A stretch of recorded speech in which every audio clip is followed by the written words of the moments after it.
Alright, last guitar lesson of Shih Tzu Party Happy Fun Time 2013. And my tape died on the end of the last lesson, so just kind of, before I get into the scales and play a little bit for you guys here, just basically kind of summarize what I was trying to say the last time is don't be a jerk off. Learn how to play chords. And the better rhythm guitar player you get to be, the soloing stuff will just come naturally. I'll give you, my favorite guitar players.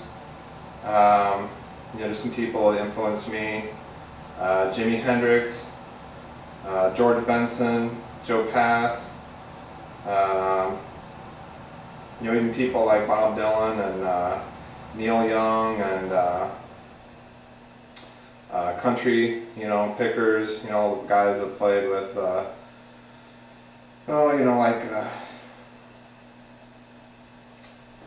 whatever. They're all great rhythm guitar players, and they just happen to be good solo guitar players. Not because they sat down and learned how to play scales for 8 hours a day, and oh, by the way, I need to play a chord. So don't play like Eddie Van Halen. Play like Jimi Hendrix. And what I mean by that is, listen to anything that Jimi Hendrix does where he's not playing a solo, and it's amazing. It's great. That's because he played backup to R&B singers for years before he went out there and did his thing. So you really have to hone down your rhythm skills before you worry about rocking out with your Shih Tzu out. But having said that, I like to rock out. And I definitely do my fair share of rocking out. And I don't know if this guitar and this amp is going to really do my rocking out much justice, but this is a chromatic warm-up that you can do, exercise. And it goes like this. I'm using cross-picking, which is up, down, up, down, up, down, up, down, up, down, up, down, up, down. And generally speaking, if you're not trying to play fast or intricate, pick down always sounds better than a pick up. So I don't know if you can really pick this up, but listen to this.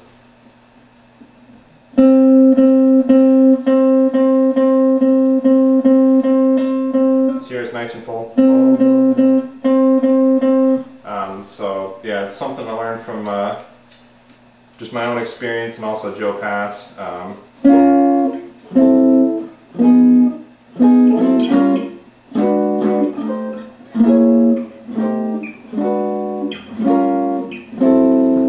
See, I got my thumb over here. Alright, now that I've actually taught you guys some stuff, I can tell you that I do put my thumb up and over to mute strings. I do it on purpose though. Sounds better down.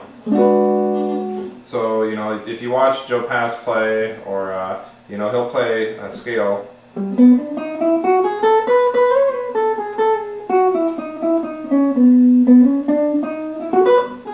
So he'll, weave in da-da-da, with a little cross-picking there, but at any note he can play down, he plays down. With a downstroke, I should say. So anyway, real quick little exercise here, chromatic exercise. Chromatic meaning every half note, up and down.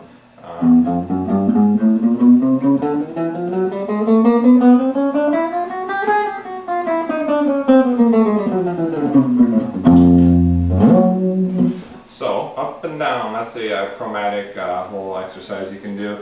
You can play all 4 frets if you want to on this, on the G string. You cannot play this note here, because that's obviously, if you know how to tune a guitar, that is the same note. So you can skip this one, but play all the other ones.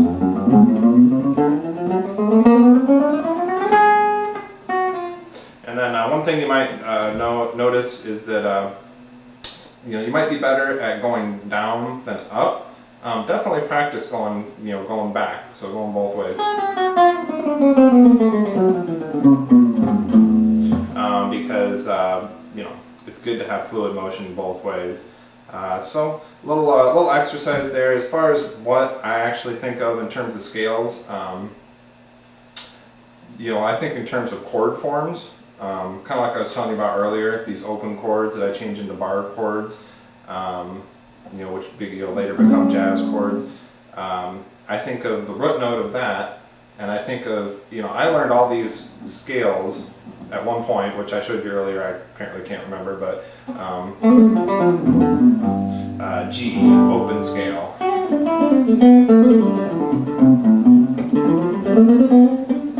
So I learned all those at some point. Apparently forgot them all at some point. So that's kind of the basis that I use of going up and down the neck. So if I'm playing something with a G form, again, this is not a theory thing. This is just a stupid guitar player way of thinking of something. A G form.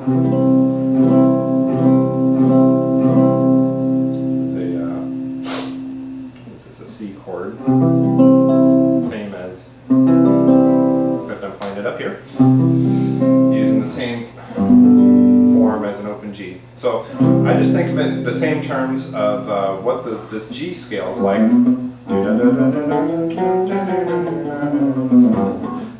So if I'm playing down here, and I have a chord change that goes like this.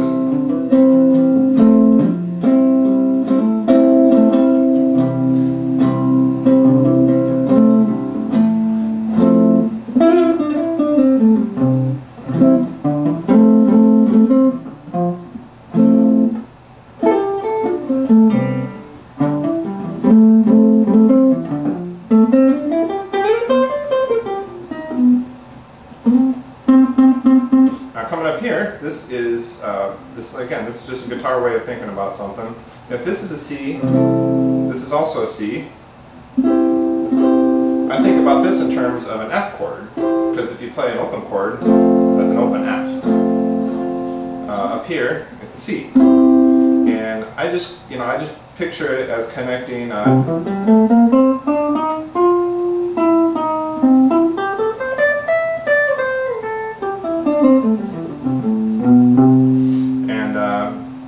The E one, which I guess is probably the one that most people first learn, you know, open E. This is an A, bar A. I think of it in terms of an E form. This is the box pattern that you'll probably learn if you play blues or just anything, which is 1-5, meaning the. I shouldn't explain it like that. It's the you're moving up 4 frets. 1, 2, 3, 4. 1, 2, 3, 4. 1, 2, 3, 4. And then this is 1, 2, 3. 1, 2, 3. 1, 2, 3. 1, 2, 3. 1, 2, 3, 4. 1, 2, 3, 4. So this is probably a good pattern to learn if you haven't already, which is.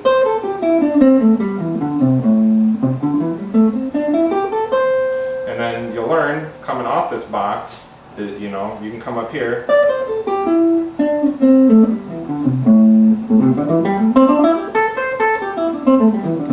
So I don't ever actually play anything like that, but I just kind of use it, you know, I point that out in terms of the idea that this is the same thing as this in terms of this pattern, which is, let me go back to what I was playing earlier.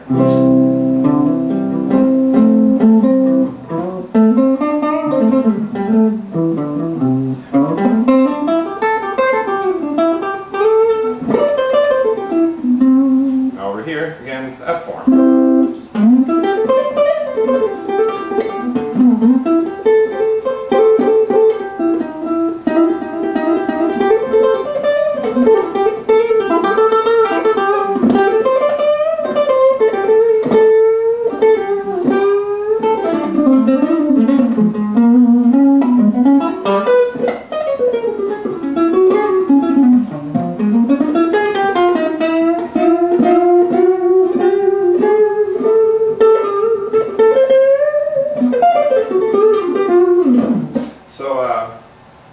Yeah, real simple stuff there, but one thing I can tell you about playing these boxes and these chord forms is that don't ever be afraid just to completely move up a half step or a whole step.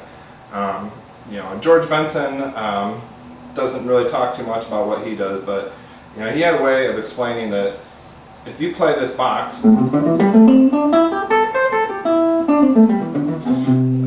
which is the basis of pretty much every blues lick ever,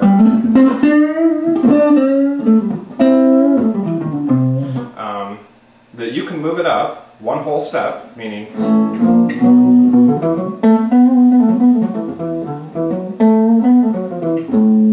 at any point when you're doing a solo. So this is a little trick of the trade here, and he explains it by going through the circle of fifths, which, you know, I really had no idea what he was talking about, but theoretically you can play one entire note up while everyone else still stays, you know, that's the same key there, just to, you know, have a little bit of interest to it. So if we're jamming out here, like,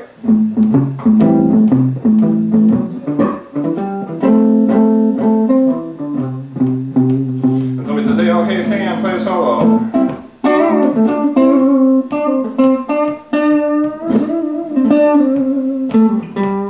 Up, up, up, up.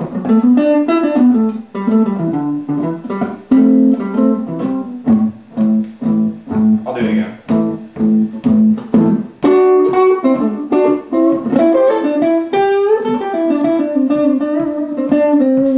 Up.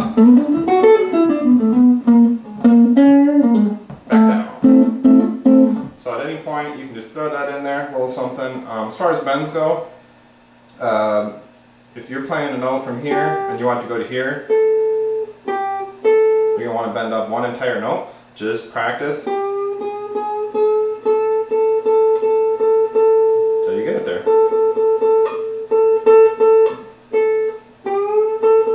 Don't worry about vibratos. That'll just come naturally. If you play long enough, you'll develop your own vibrato. I never tried to develop one, and it just kind of came. Sometimes it's up. Mine goes down, actually. Some people go sideways.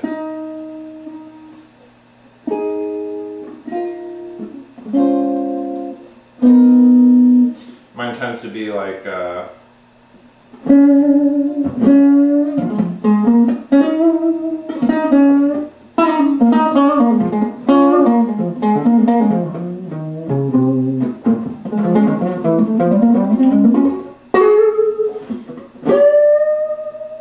if you're bending a note up, obviously your vibrato is going to end up in an upwards motion.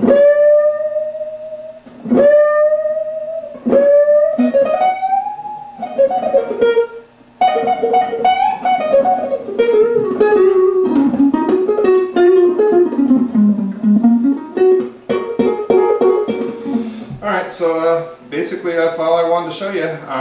I don't play a whole lot of this bluesy kind of stuff much anymore. I play more jazzy kind of stuff, especially when I'm playing a guitar like this that doesn't really feel like being bent around all the hell. I'll give you a little taste of that.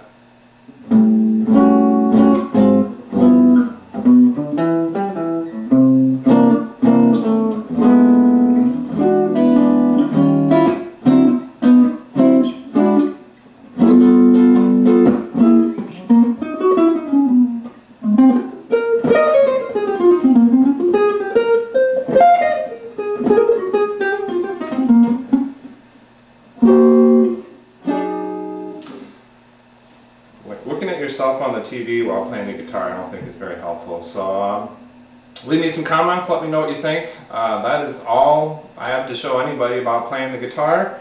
Hope you learned something. Check out my other videos if you're into ping pong, disc golf, cooking, porno, and have a nice day.